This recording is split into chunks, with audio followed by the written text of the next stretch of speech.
story is at the heart of the work that you do. Story is not a tool that gets you something else. Story is the most urgent imperative. It's the question you're answering every day. Who are we and why are we here?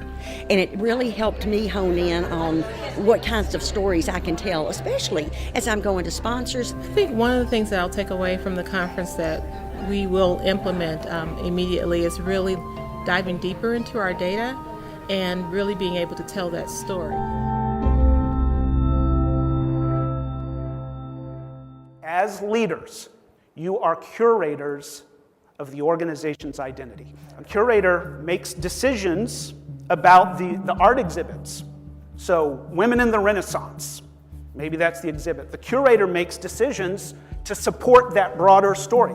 I'll show this piece. We're not going to show this one. We'll put this one up. And so the curator makes selections that build the broader story. And that's what you do as a leader in First Tennessee. You are creating the identity of the organization by strategically finding and selecting and telling certain kinds of stories about the business. You have enormous power and influence as a leader simply by telling stories. Within the who we are identity story, there's a really powerful subcategory that is the origin story. You just told an origin story this morning. You told a personal origin story a few minutes ago, right? Where I came from, why I'm here, and why I'm doing what I'm doing. Organizations have origin stories. There's something powerful about these. The DNA of identity is in the origin. What was true at the beginning? Every superhero has an origin story, right? What was Spider-Man's origin story? Who knows Spider-Man's origin story? Yeah, he got bit by a radioactive spider. Peter Parker one day got bit by a spider that was radioactive. Actually, I think the important part of the origin story was what happened after that. What happened after he was bitten by the spider? Remember, he was walking home, right? An armed gunman runs past him, and in his apathy, Peter Parker says, "Not my problem. I'm not going to do anything about it." And then the armed gunman goes home and kills his Uncle Ben. That's the origin of Spider-Man. That's when Spider-Man became Spider-Man. That's when he accepted responsibility.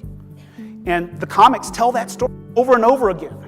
They always come back to that story because it's important. As audience, as people who are connecting to Spider-Man, we need to know that story. We need to know who he is and why he's here and what he's doing. One of the great origin stories is from General Electric. I used to work in communications. I was the copywriter for GE's website. Here's how we tell their origin story. Listen to this origin story. It's here on the first page. The year was 1876, America's centennial. It was also the year that Thomas Alva Edison opened a laboratory in Menlo Park, New Jersey.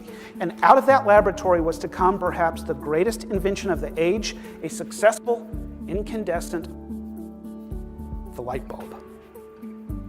After a merger in 1892, he called his new organization General Electric. Listen to this last sentence. This is important. Today, that same spirit of innovation and discovery is still a part of everything we do.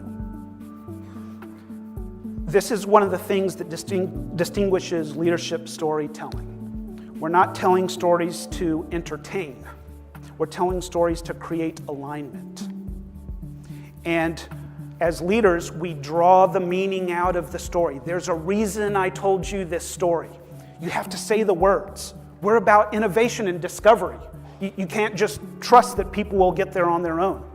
As a maker of meaning, you say the words. There's a reason for this story. It says something about us. Then you get to invite the team into the story. What did you hear in this story?